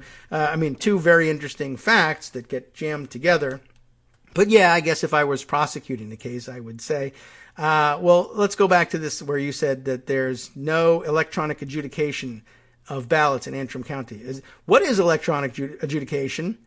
How does it work? How does it happen? I understand that they didn't do any in Antrim County, but did they do any in other counties? Because they made it sound like something really bad, that it could be shunted aside and they would automatically do something and there was no review. And can you tell me about any of that? I would like to know a little bit about that. But in this case, it doesn't matter because they didn't do this electronic adjudication, whatever you might think it is. It didn't happen in Antrim County. But you claimed that it did and on a massive scale, and that's a real problem. Anyway, long story short on that report, the report contains an extraordinary number of false, inaccurate, or unsubstantiated claims and conclusions, Halderman wrote. County and state officials, as well as Dominion, also said key claims in ASOG's report were baseless. Ramsland told the Post that ASOG had just 6 days to do its report. Why was your report so terrible, Mr. Ramsland? How come it was so riddled with errors? Why did it contain an extraordinary number of false, inaccurate, or unsubstantiated statements and conclusions? And basically his answer is, again, my guys. He says, well, it's full of errors and crap because we only had 6 days to do it. Well, you're experts, and this is a very high-pressure situation, and it's actually a low number of votes. It's a little rural county. 6 days. How many days did you want to do the report? I don't know. How many days does it take to not have all errors in there and nothing else? 7? I don't know. 2 weeks, I guess, is the answer, as usual. Ramsland says 6 days was the problem, you see, and that Halderman's analysis contradicted only 12 of ASOG's 29 core observations. It's nearly 50% of your core observations, but whatever. Oh, I'm sorry. Did I say nearly 50%? I meant 139% of your core observations. Is that okay? Can I get away with that one? I only had 6 days to do the calculations. 3 days after the court released the report, a hand recount of the county's ballots, no machines, hand recount, showed that the presidential election results were correct. Dun, dun, dun, dun. Off, though, from the previously reported results by only 12 votes. There was discrepancies. 12 votes out of some 16,000 cast. Dominion's machines had counted accurately. The tabulators did what they were supposed to do, and they did it very accurately. And there's absolutely no evidence that there was some reverse cyber attack that manipulated them, said Michigan State Senator Ed McBroom, a Republican who led a state Senate investigation of fraud claims. McBroom's name comes up in the last couple days a couple times here, too. I forget where else I saw his. I should look into it, because this whole thing has been 2 days worth of ranting and raving. It was launched by saying, where did that name come up again?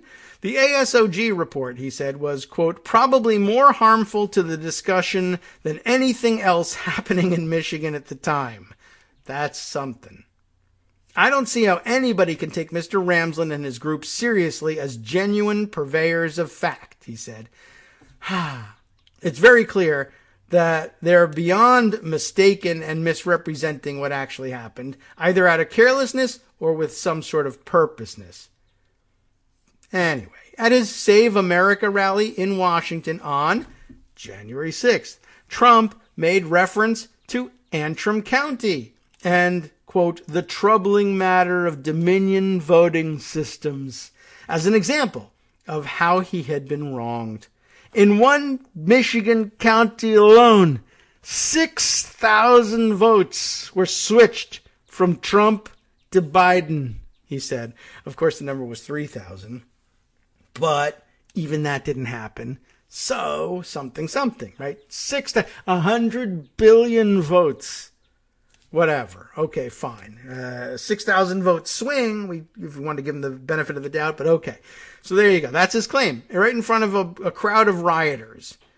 He also repeated Ramsland's claim that there were more votes than voters in Detroit. Completely wrong, but he says it just to this group that's assembled for no particular reason on January 6th in Washington, D.C.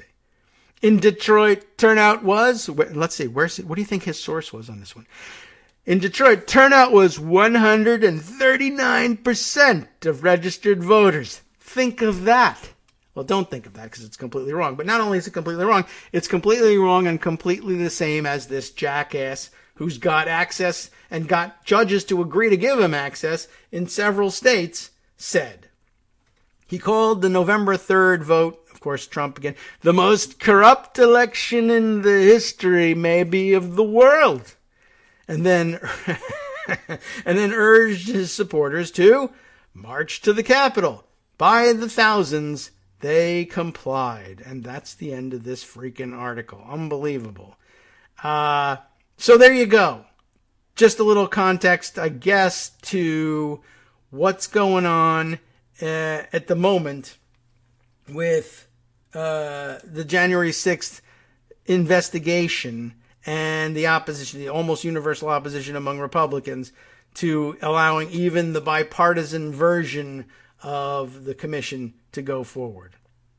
Okay. Yeah, and by the way, that reminds me, there are other articles linked in here, and I wonder whether this will give me the information I need right up top. But this piece here, Sidney Powell's secret, quote, military intelligence expert, key to fraud claims and election lawsuits, never worked in military intelligence. You remember that part of today's reading where I was saying, well, you got to believe us because the guys I know who are working this are formerly military intelligence. And you're like, well, what does military intelligence have to do with whether or not these voting machines are working right? Well, that's cyber because they're electronic voting machines. And cyber, well, you know, the cyber or something, I don't believe we still use that term, cyber, but I can't believe we still use it. We do. Cyber something, well, you know, think about it. Intelligence, cyber. Like we have cyber crimes and our intelligence units, counterintelligence units want to find the intelligence operatives from the other side who are running the cyber attacks, you see? So there you go. That's why a military intelligence expert, military intelligence, gosh, I mean, that's such an important thing, and national security. And so they know everything, national security. That's really what I'm trying to say. And so this guy used to be with military intelligence. And so it's okay to have him examine these things because military intelligence, they understand these things. All right, what if I told you that the person that you think is former military intelligence never worked in military intelligence? Well, I would say that probably I really don't know how I would respond to that. But, you know, a fire over there. Look at so that was the white hat hacker, Joshua Merritt. And as I recall from reading in this previous article, he was in something completely different. Like he was in you know, maintenance, you know, the motor pool or whatever. Well, but very important in the military. But that when he left the military, then he took some IT courses. And so therefore military intelligence somehow, some way. Anyway, records show that Merritt is an Army veteran and he enrolled in a training program at the 305th Military Intelligence Battalion, the unit he cites in his declaration, but he never completed the entry-level training course, according to spokeswoman for the U.S. Army Intelligence Center of Excellence. They didn't check with the spokesperson for the Military Intelligence or the Army Intelligence Center of Crap, which would have had his records, of course. He kept washing out of courses, according to this spokesperson. He's not an intelligence analyst. So there you go. Just thought I would throw that in there at the end. We're, of course, now pressing up against our time limits. And I will not be able to read all of the things that I thought we would wander out of the political, but I was foolish and an idiot for thinking so.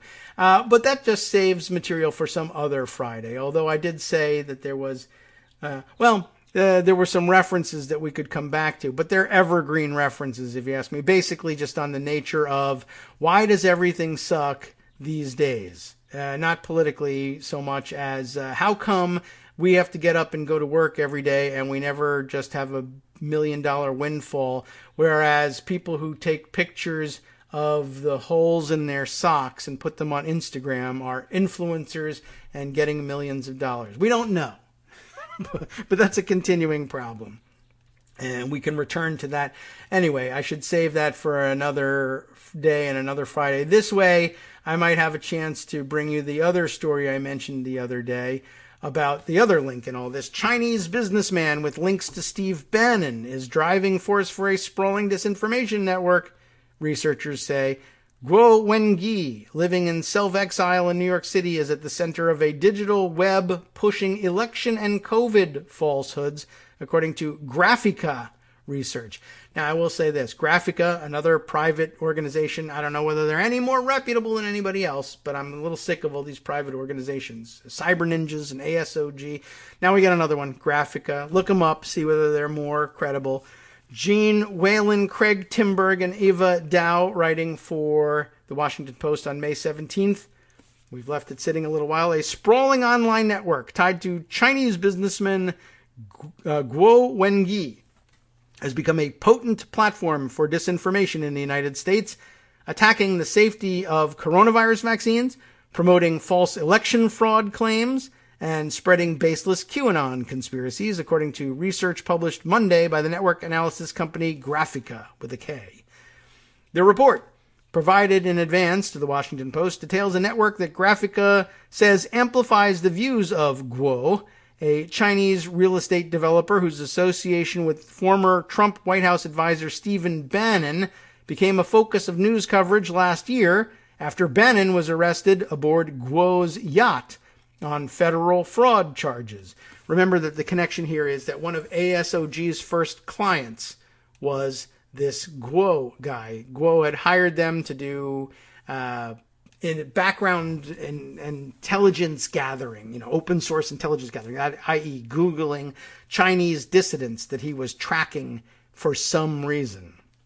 We don't know why. But interesting that ASOG's clients are all Trump wackos.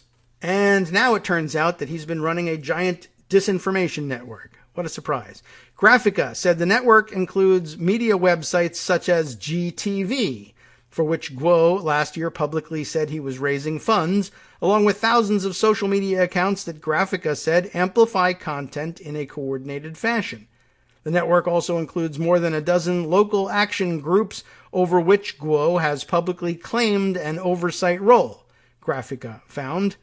Graphica's research sheds more light on Guo, a one-time billionaire real estate developer. I don't know, is he no longer a billionaire? Who, in addition to his relationship with Bannon, has drawn attention for the confusing mix of disinformation and invective he has broadcast since moving to the United States, including contradictory attacks on both the Chinese Communist Party and anti-Communist Party dissidents in the West. The Graphica report is, quote, an important forensic, analysis of the ways that rich and politically motivated people can manipulate social media, said Joan Donovan, director of the Technology and Social Change Research Project at Harvard's Shorenstein Center. We can no longer be as impressed as we used to be with Harvard necessarily, but there you go. I'm open to the possibility that they too are full of crap. But we put that out there as a caveat, and we'll continue on with just a few more minutes of this. Other analysts have also identified the network as boosting Guo-related media and aligned political messaging. Althea Group, a firm that tracks disinformation and other online threats, said it had detected an effort in November to spread disinformation in Spanish. Actually very important to note that. Lisa Kaplan, Althea's group's founder and chief executive, said the network's fluency in American politics and ability to make use of other languages beyond English suggests it could remain a powerful asset. These groups don't just lie dormant after an election. They shift focus and morph topics to maintain their relevance so they can be activated to achieve the goals of those who control them, she said. Very interesting. You should read on your own over the weekend. I certainly will, and we'll see if I can't bring you the other non-political content, perhaps sometimes in the future, as we prepare now to hand things off to Justice Putnam for the West Coast Cookbook and Speakeasy and his weekend or pre-weekend roundup. Here's what he's got on tap for you here today. The Trump Justice Department, yes, big story, secretly sought and obtained the 2017 phone and email records of a CNN correspondent. On the rest of his menu today, a kayaker's photos show the crack that recently closed the I-40 bridge linking Arkansas and Tennessee in 2016. From networksradio.com. For a long time.